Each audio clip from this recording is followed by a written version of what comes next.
Welcome to episode 137 of the Sports Geek podcast. This week I chat Facebook with Jacob Berman.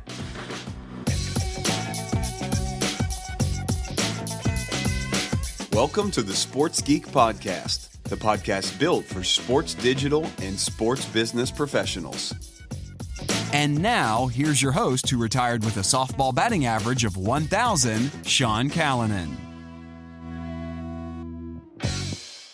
Thanks, DJ Joel. You are listening to the Sports Geek podcasts. And let's face it, you're listening to it on Pocket Cast because I mention it every single podcast. Surely you're on board by now. My name is Sean Callanan. I am your host. You can find me on all social channels under the name Sean Callanan. Unless you're on Facebook, you can find me my Facebook page at Sean Callanan Speaks if you want to follow what I'm doing there. Or you can contact me via any of those means, or you can use old school methods. Sean at SportsGeekHQ will get me. Really looking forward to presenting this chat with you. Met up with Jacob in Las Vegas last year, and he's always keeping me up to date with the latest trends in Facebook ad products. And you know from listening to this podcast, I'm a big fan of what Facebook is doing in the ad space, the constant evolution and the development that they're doing in that space. Why? Because we keep having success helping teams sell tickets, helping teams sell more merch. There's a lot of opportunities for sports teams to get some really good commercial results by augmenting what they're doing with some paid spend in the Facebook space. So here is my chat with Jacob Berman from Facebook.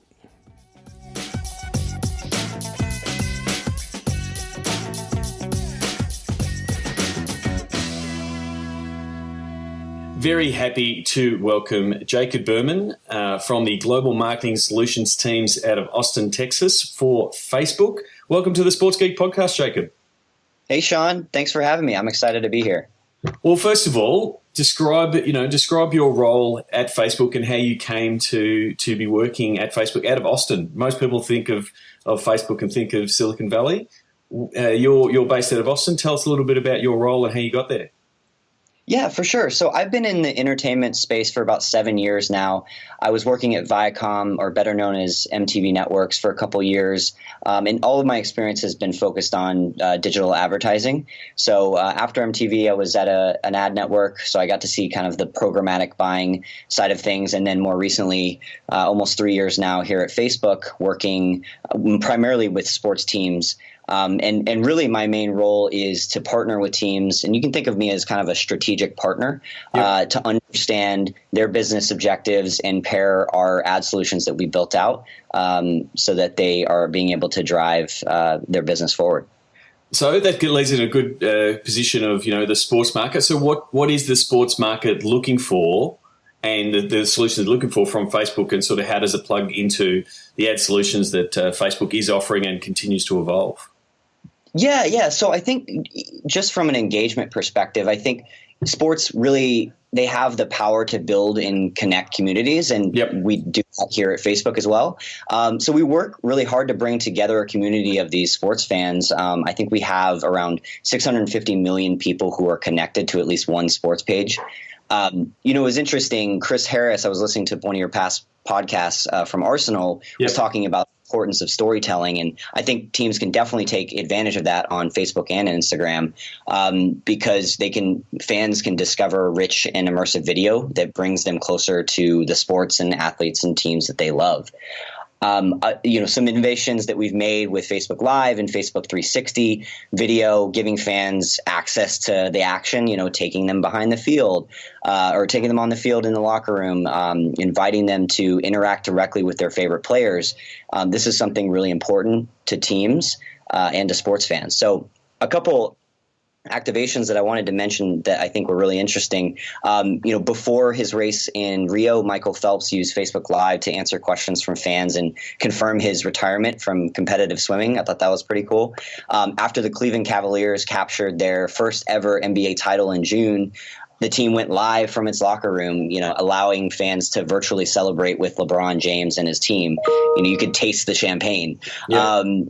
Before the matchup with Louisville this past fall, Clemson used 360 video to give the fans an intimate look from every angle at what it's like to take part in one of college football's most iconic entrances, the run down the hill. You felt like you were there. So I think just from an engagement perspective and a fan base perspective, teams have a lot of opportunity. And I think that was been the initial pull for fans and for teams alike, that Facebook offers that connection, offers that one-to-many connection, and teams having, traditionally pre-Facebook, pre-social media, all their contact with fans was through traditional media, and now the teams have got that direct line. So they've gone with the engagement first, their content, and you've seen digital teams develop that are serving the fans, and it is that, keeping them informed, engaging them, deepening the ties with the fans.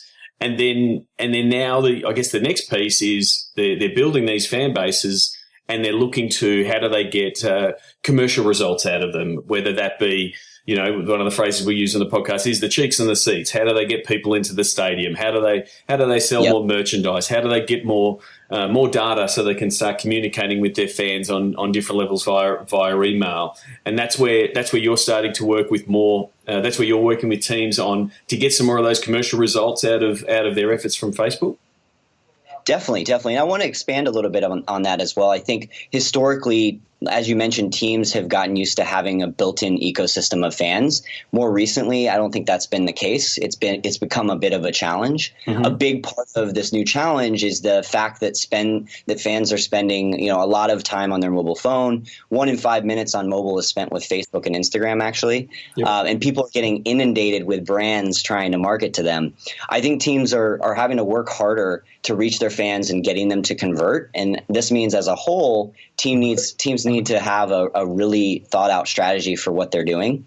When we first started introducing our ad products, brands and teams were focusing on optimizing towards proxies, likes, comments, shares. And over the past years, our product teams have worked really hard to build out these robust ad solutions that are rooted in making sure that the dollars being spent with us are as efficient as possible, and that the brands can accurately measure the effectiveness of their campaigns. So a full funnel approach on mobile is going to ensure that teams are talking to as many potential customers as they can at the right time, both in the US and internationally, engaging with fans, getting them excited, and ultimately having them invest with the team. Because when people spend time with you, either watching your content or even making a purchase, whether it's a ticket or merchandise, they're investing in your brand or your team. So, to kind of continue that, yes, I am working with a lot of teams to help them understand how to use Facebook ad products to drive their business objectives. And I think, to kind of start off,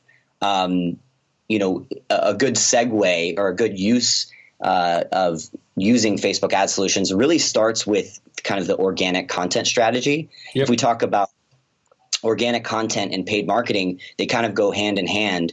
The best way to really integrate this organic content and your paid marketing initiatives is to make sure that when you're creating the strategy, you have the right people in the room, right? Yep.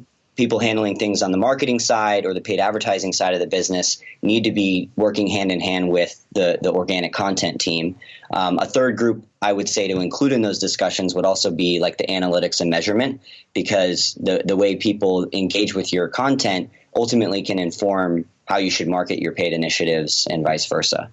I think that's really important of getting your content team, because that's been the focus, the really early focus of how do we produce killer content that our fans will like, and getting that to work with your paid strategy, because the better your content is, the cheaper your paid strategy is. And the fact that, Facebook wants to amplify and push killer content. If you've got killer content, then your acquisition to reach more fans and have more people see your videos is far cheaper. Whereas if you have that, so if you have those two sort of strategies siloed, and you've got the content team worrying about content, and then an ad team building out ads that aren't leveraging the really killer content you've got on the other side, it's really disjointed, and you're not really taking full advantage of what Facebook's trying to offer, which is it wants to amplify the best content that is on the platform. And if people are consuming the content or they're clicking through on the content to go through and do a transaction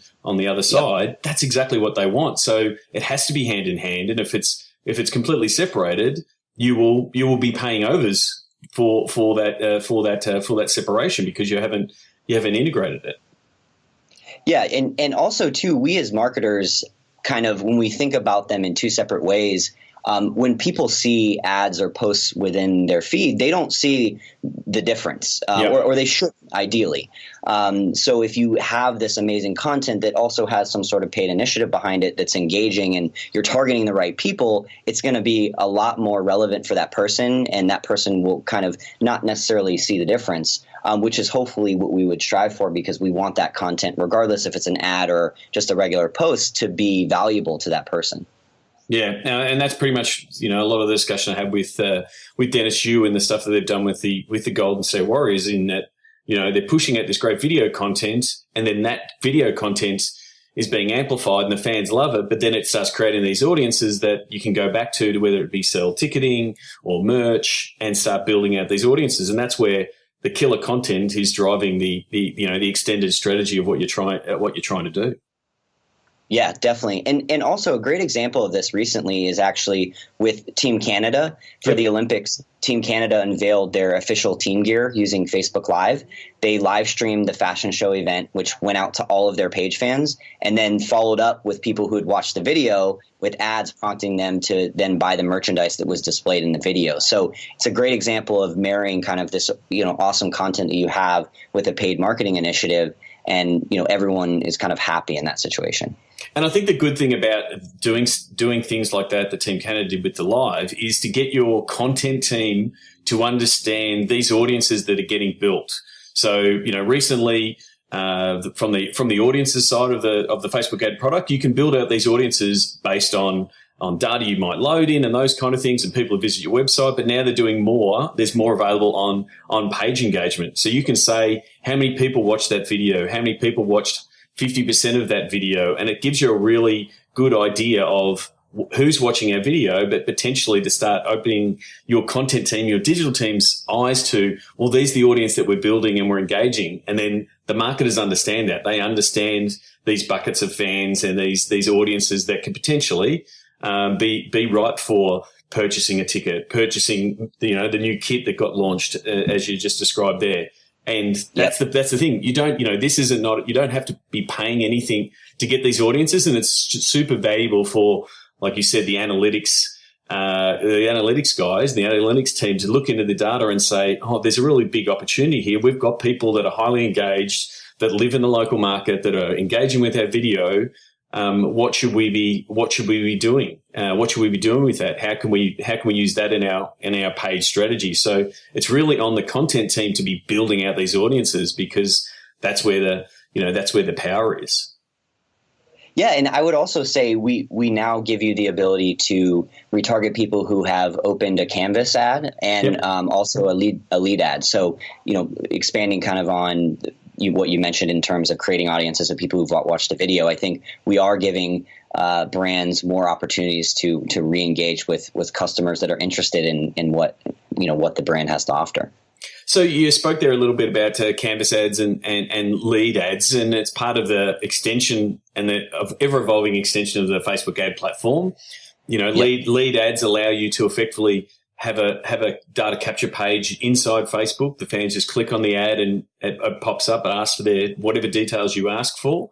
How have you found that being useful from a sports team point of view? Because a lot of them are looking at their Facebook numbers and longingly and going, oh, we want that data in our CRM. How effective is that as a product been for sports to start sort of tapping into that market?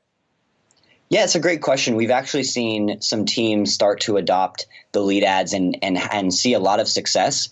we actually just published a case study with the Milwaukee Bucks.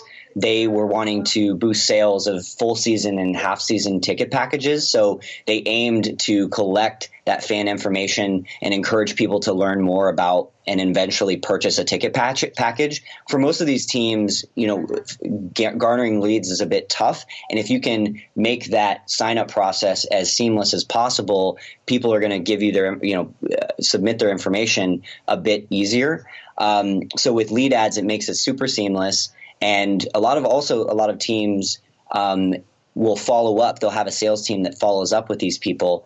So the quicker they can get the leads, the faster they can kind of get that process started. So the Milwaukee Bucks actually ran a campaign using lead ads, and they partnered with a CRM system, Marketo. They had already been using Marketo to integrate leads they'd gotten from other channels, and in addition to Facebook. And you can marry the two. You can use Marketo and lead ads so that the leads are given to you in real time. And saw an overall 36x return on ad spend. If we dig in a bit deeper on the results, they were able to see that 33% of the leads driven from Facebook bought the advertised product that they were advertising for. 20% of the leads bought upgraded ticket products, and then the leads had a 40% higher close rate compared to just an average web lead. So we've been seeing a lot of teams adopt this lead ad unit and seeing success. And the thing is that it's not a one swing of the bat. It's, hey, we're going to capture the data and we're going to move them into our CRM and into our email marketing campaign or into our sales team workflow, and that's where the sale gets made. So there is success in, hey, here's an ad, buy the ticket, there's a game coming up, and I know that you've bought tickets before. That is something that works, but it's not the only way to go about it. Capturing the data, then moving them to a platform that has been very successful for you, whether it's been driving it into Marketo or into other CRMs. Like it is more nuanced and more integrated and a bigger picture than I'm spending this dollar and I expect a ticket buy in that sense. That is one facet you can do, but there are multiple ways to get that same result. Yeah, and one thing I'm really excited to let you know about, we actually just announced this week. I don't know if you may know this, but we're launching the capability to run lead ads across Instagram. It's going to be a slow rollout, so it won't hit everyone's account probably till the end of February. But that is another opportunity to tap into the audience that is probably on Facebook is also on Instagram and capture leads that way as well. So I'm excited to announce that. Oh, that's terrific. And so with those kind of things, and, I speak to, sports executives, whether they're working on the digital team or some that are working on the marketing side and the paid spend, there is so many changes coming out in the advertising platforms, whether they be lead ads, Instagram being added in the last 12 months, and other things, mooted and saying that they're on the path. Where do you send people to keep up with these changes and to know when they're coming? Because what we've seen historically with Facebook, when something new comes out, it's always better to be that early adopter to be able to test it out, because when it is getting tested out, it gets a lot of press and it's something that is a new product. Where do you try to stay? Where should people look to stay in touch with? Well, these are the changes coming out. These are things I want to be putting my 10% of my budget or 10% of my time to be able to test these new functionality. Yeah, it's a great question. And I think we are realizing that as well. There's a lot of information being sent out, and we're making updates to products. I think the first place that I would start is our Facebook for Business site. We actually just revamped it and are making it more interactive. So our Facebook for Business site has a help center, has all of the latest product updates that you would want to see. It's very informative, and I would definitely start there. The second thing for people even just trying to learn more about Facebook and ad products we offer and how to use them, we have an educational online course called Blueprint. And Blueprint provides a set of foundational courses that serve as a one-stop place for agencies, clients, and marketing partners to go to for all things Facebook marketing. I actually created a sports-specific Blueprint course that I can send over for you to include in the show notes. Yeah, that'd be terrific. if you wanted to use it. It won't have sports-specific content, but all of the modules used are specific to what teams would want to use if they were trying to drive their business. And then ultimately, if you do have a Facebook rep, hopefully they're keeping you in the loop because they are tied to those marketing teams. Yeah, I'd highly recommend, especially if you've got junior staff that want to figure out how the platforms work, to send them to Blueprint, because it does sort of walk you through the places. The other one that I sort of keep an eye on is the Insights blog from Facebook, because it's always giving out the snippets of sort of where you're headed and the findings and the research that you're doing in the space, because that always weaves back into the ad product. And then the business. The Facebook for Business and the Facebook for Instagram in the same way, to sort of see what the trends are. There's always snippets and stuff of what's happening in that space, and it's just a matter of staying on top of those kind of things. Most definitely. So we've sort of discussed the different types of ad products. What are some of the specific outcomes that you're finding that more and more sports teams are leaning into? Are they driving more into the data capture using the lead ads type of thing, or are they leading more into revenue-based campaigns, whether they be like ticket sales or merchandise sales, or are they doing stuff like Chris Harris was talking about geo-specific? We need to build up our fan base in this area, and we're just going to be doing both organic and paid in a geo-specific type of area. Is there a sort of a checklist of a team will start here and then they're going to start doing this stuff, or is it pretty much serves whatever their purpose and whatever their goals are? Yeah, I think it varies by team, but overall, what we're seeing in terms of teams coming to us to help them are, first of all, as we know, tickets, getting sheets and seats, as you say, single game and season tickets. The second would be for some merchandise. I think some teams are kind of exploring what they can do on the merchandise side. The fact that they have all this data on their customer base and can retarget people and create new audiences, I think is a huge opportunity for them. Another big thing that I think a lot of teams are kind of dipping their toes in are promoting their mobile app. So we have two solutions, one solution to drive installs and another solution to drive re-engagement. So I know as teams push out more content through their apps, or people using apps during the game day, I think that'll become more important. And then, as you mentioned, go ahead.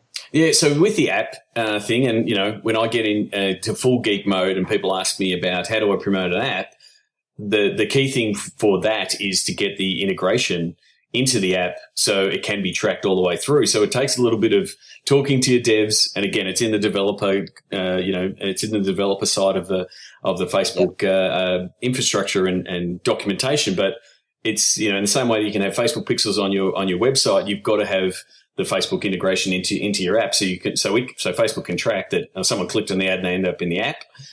So that's normally if you've got a team that is working with their one developer, it's easier. If you've got a league that's got a league-wide app, it takes a little bit of toing and froing to get that stuff integrated. But that's what you've got to have that infrastructure in place. In the same way, if you want to do a ticketing campaign or a merchandise campaign, you've got to have that digital plumbing in place to be able to track it all the way through. And that's always the case in that scenario. So if you're looking to go down that path, you've got to talk to your geeks and get all those pieces set up. Once they're set up, everything's easy. I think merch is a real big opportunity, because it is one that if you're maintaining and running your online store and you're seeing a stack of e-commerce success stories on Facebook and Instagram, especially because it's really leans into fashion. If you get the infrastructure right, then you can simply run an ad and say, please optimize conversions for people who buy stuff, and you can see the money in and the money out. And if you're getting 2, 3, 4, 5, 10x return, why wouldn't you keep putting money into that machine? So, but the getting that infrastructure in place for both web conversions and app conversions, you've got to do that hard work. And sometimes it is hard work getting your geeks to put in changes. But once it's in, then as a marketer, you're ready to go. Yeah, and if I'm working with you directly, I'm happy to help get that set up. I'm always feel free to loop me into those conversations because I'm happy to help. And I think one more thing I want to mention on the app installs and engagement side, once you do get that tracking pixel in your app, we give you a free tool called App Analytics that showcases the behavior of people in your app and kind of allows you to create audiences off of that. So it's really a key thing to do if you're going to be running mobile app campaigns. Yeah, the App Analytics has been upgraded just recently. I was at a client site and I don't know how we stumbled across it, and I thought, I haven't seen this in ages. It used to be sort of domain insights and stuff because it works on the website as well, and it's had a bit of a bit of an upgrade. And yeah, you can dive in, see different demographics, see what your weekly users are, see what your monthly users are. So it's again some really good data that's sitting there that shows you more about your audience, and then as a marketer, you can decide what you want to do with it. 100%. So some of the important questions I've got for you, because you are based in Austin and I'm going to South by Southwest in March, I want some insider information on where people attending South by Southwest, where should they go coming from someone who's based in Austin? Yeah, so it's tough because there's so much to do here. I would say Austin's such a great food town. So if you get the chance to go to a lot of restaurants, definitely do that. In terms of, you got to have barbecue while you're here. A couple places that I would suggest are Valentina's, Rudy's, and La Barbecue. Those are probably the 3 best barbecue spots in Austin that you'll be able to get into. Anything Tex-Mex here, I would highly recommend. There's a great Mexican place called Matt's El Rancho. I highly recommend that. Really good food. The Capitol is right downtown, so I would definitely recommend checking that out. I think a lot of businesses. I think I read recently there was 150 restaurants and bars that opened in the last year within Austin. So we're really a growing city, and there will be a lot to do. Oh, that's amazing. I'm looking forward to it. I'm a big fan of barbecue, so I'm really looking forward to heading to Austin. It should be good. As I said, looking forward to it. So I want to finish off with the Sports Geek closing 5. Yep. Do you remember the first sports event you ever attended? I believe it was a Houston Rockets game back when all of the, Olajuwon, Drexler, and all those guys were on the team. I grew up in Houston, so it was a Houston Rockets game. Was it during the title years or during the funny rocket with Charles Barkley on the team? The Charles Barkley years would be years that Houston Rockets fans sort of go, oh yeah, we'll forget about those years. Yeah. No, it was during the title years. The title years? Very good, very good. And we've just got off the conversation about barbecue in Austin. Do you have a favourite food memory at a sports event? So I was at the Bulls game a couple years ago. Used to live in Chicago and had some really good nachos there. And I would highly recommend grabbing the nachos if you're going to the Bulls game. Nachos are such a messy concession food. I'm just not a nachos at a sports event because I like to jump up and down and clap as if people have seen me at a game, but nachos don't fit for that. They're very messy eating. Yeah, well, maybe only when you're going with your boys. Yeah, not your girlfriend. That is true. That is true. I do ask, and this is you can just plead the fifth on this one. What is the first app you open in the morning? Do you have to say that it's Facebook, or is there an app that you go to when you open in the morning at the start of the day? Actually, Instagram. I would say the first app I open is Instagram. Just to catch up with friends, see what they've been up to. Take the pictorial version first. Yep. Just to check in to see what friends are doing. I think I love how Instagram is very visual. A lot of my friends are photographers too, so they post really good content. And also, I follow a sports photographer. His name's Jason Peterson, and he has actually done some work for the Bulls. And I love seeing his photos. They're really unique. Oh, well, that's terrific. You might have just preempted my next question. Who should the Sports Geek podcast listeners follow and why? So definitely on the Instagram side, follow Jason Peterson.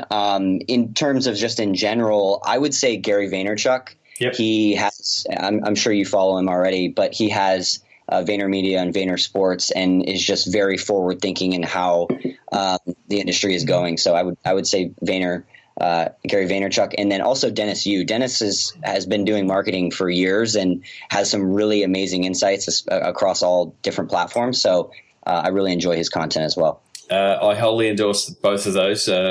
Gary for his completely diving all in on all new platforms, some of the stuff he's doing on Instagram and Instagram stories and testing how they can work, and then the amount of video content he's putting out on his Facebook page is awesome. And as a podcaster, I still listen to a stack of the stuff, the content he's pushing out from a podcast point of view.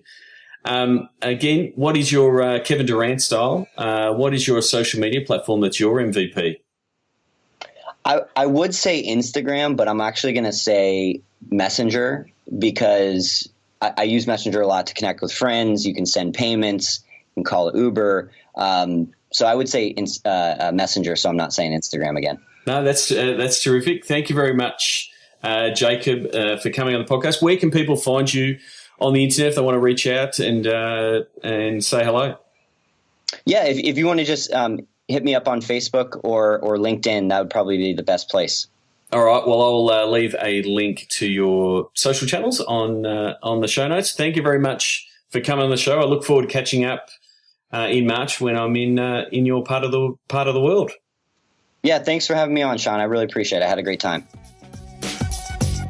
Sign up for Sports Geek News at sportsgeekhq.com/sign up now.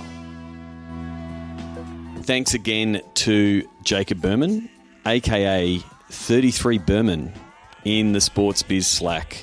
So please join us in the Sports Biz Slack. Ask Jacob a question if you've got anything on that. I've got links to the show notes around some of the resources that Jacob mentioned, especially the Facebook Blueprint.